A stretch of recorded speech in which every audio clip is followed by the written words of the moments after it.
राजेसाहेबांचं स्वागत करतो आणि विनोदला मीच विनंती करतो की राजेसाहेबांचं सत्कार स्वागत नाही माझं झालं की आपण त्यांचा करून मग आपण देऊ. आपण येत आहे म्हणून आम्ही जरा जास्त विचार मांडायचा प्रयत्न करतो.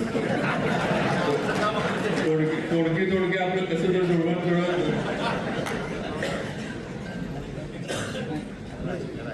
कारण कसं आहे साहित्य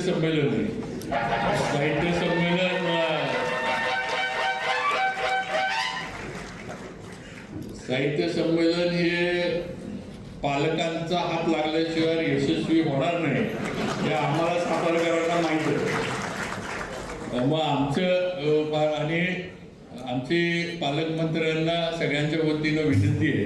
की नुसता हात नको तर असा सरळ हात पालकमंत्र्यांना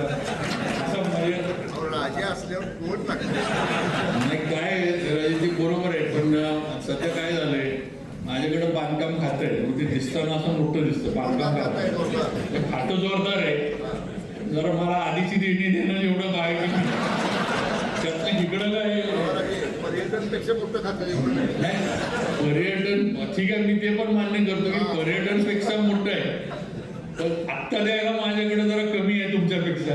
अशी माझी अवस्था. त्यामुळे मला पाहिजे तर मार्च नंतर काय आपली ऍडजस्टमेंट असेल तर सांगा मी त्यावेळेला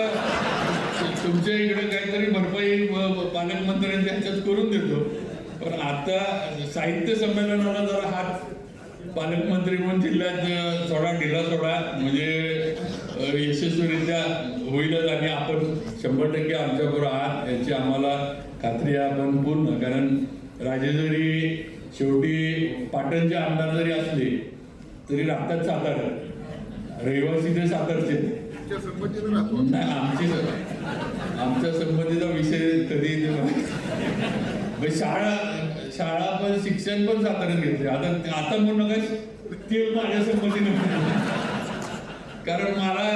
मी जेव्हा नर्मदाला मी केजी मध्ये होतो त्यावेळेला राजे मला वाटते 4 का 5 वर्ष पुढे होते तेव्हा तसं म्हणू शकत नाही की तुमच्या संबंधीने शिक्षण एक गोष्ट आहे माझ्या लक्षात शंभूराजांचं नक्कीच पालकमंत्री